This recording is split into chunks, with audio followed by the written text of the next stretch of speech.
Hey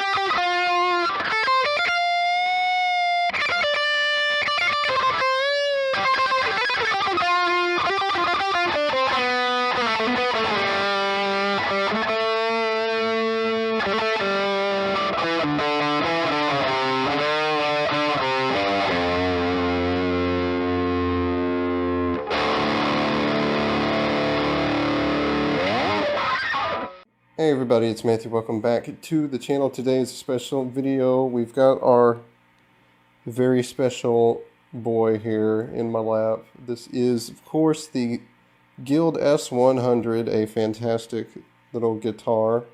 This one is built in the 90s. We'll get into the specifics though, but this is a dream guitar of mine considering I'm a big Soundgarden fan. This is obviously a guitar I wanted to get for some time.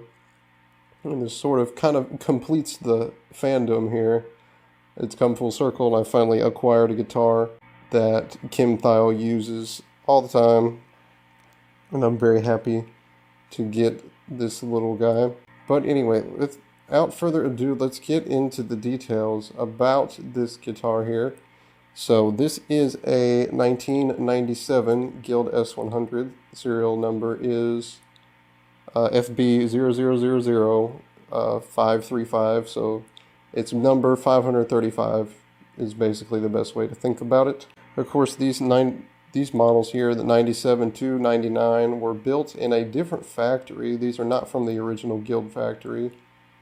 They are from a different factory, these are considered to be slightly lower in quality than the ones from 94 to 96 that were built at the Guild factory, but it's really not much of a drop off. I think this is still a very well made guitar. Anyway, neck here, I don't know what the spec on it is, but it feels pretty comfortable in my hand. It's a good size here. The whole thing is lacquer, so the back of the neck and the body are all the same color. They're all alpine.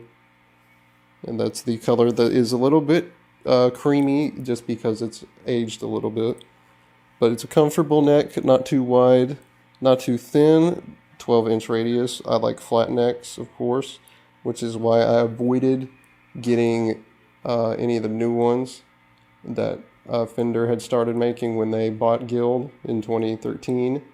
Because for some reason they made the fretboards 10-inch radiuses, and I don't know why they did that. So it's not nearly as flat, and I was not a fan of that, so I went looking for this. Now, why did I not try to buy a 94? Well, you can't hardly find them, because no one seems to sell those, and the only thing you're getting is you have a very slight chance of getting the original Guild pickups, and that's like the only difference, basically. I wasn't obviously going to try to hunt that down. There was no reason for that. The Seymour Duncan's totally fine. I mean, it doesn't sound much different from the normal one anyway. They're basically the same. So I don't think there's any difference tone-wise or feel-wise or anything to the ones from the Guild factory versus these guys. And so it's not a big deal at all. There's not a whole lot else to say. Pickup switch down here. This is a phase switch, which changes the phasing of the pickups. So that's fun, I guess, to change the tone. Got master volume here. I believe there's 2 tones for each one. Well, actually, it may not be master. It may be pickups and tone for each one. So there's a volume and a tone for both pickups, I think is maybe how it works. I am not positive on that. Of course, we got our tailpiece all the way back here. Long way. That's what makes the S100 a fun guitar, because you can duel around with this and bend down here, so that's a fun little thing to do there. But anyway, it really does feel like a pretty high quality guitar. It feels really nice to play, despite the action on this particular one not being so great because of the neck bend. It's got the concave, it's a little bit concave here, so it's bent down like this in the middle. Which I don't like. I would prefer it to be flatter. I did check the truss rod. It is maxed out, so there's not much I can really do about it. There might be a way to just brute force it to maybe sit a little better, but if you adjust a truss rod too many times, eventually it starts coming out through the hex screw, and then you can't do anything with it. Which I don't know why this one would have been adjusted that much. It doesn't look like it's been used very much. Like, this looks almost brand new. You would not be able to tell this is a 25-year-old guitar.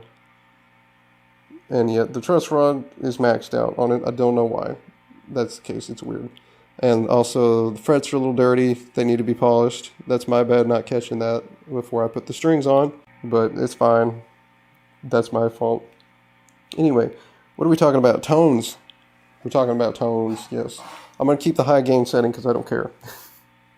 But anyway, neck pickup, which is currently on because volume's all the way up on it. Let's just play that for a little bit, see how it sounds.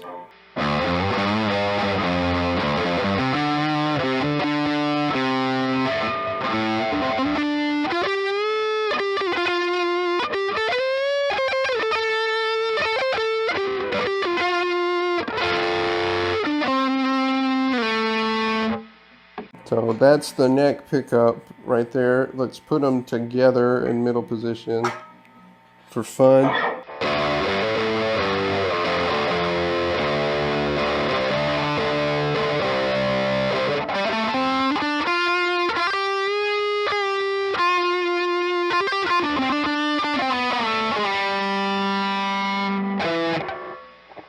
Okay, that was a little bit of a goofy note. And then the bridge by itself, which you've already heard anyway.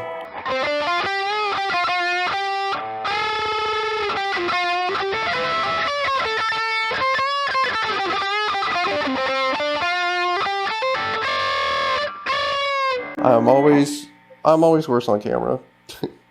Anyway, phase switch. What does that guy do? Not a whole lot, really.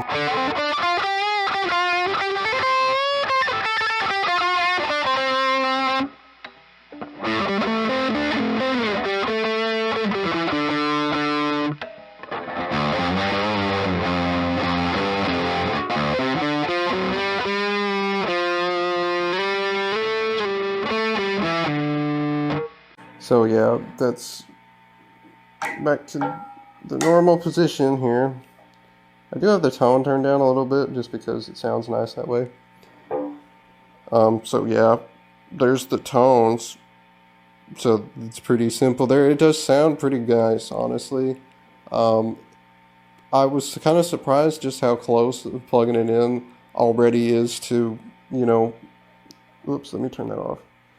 Is to what tone that Kim Thile would normally have. Like, it was kind of an immediate thing, which I didn't really expect for it to be that obvious from the guitar, especially since this is the same bridge pickup that's in my G&L guitar. I didn't think they would sound that different. But if you play this thing unplugged, or yeah, you can hear how resonant it is. Like, we will probably pick this up on the lav mic.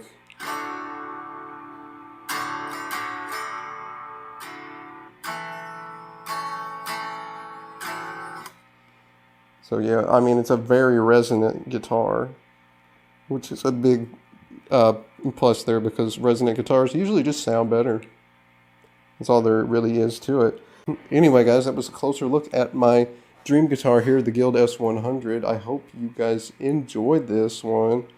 I really do. I'm going to have a lot of fun with this guy. I can already tell. Like and subscribe if you enjoyed, of course. Don't forget to click the bell to get notifications when the next video comes out. And with that, I'll see you guys in another video. And let's play it out here. Have a good one.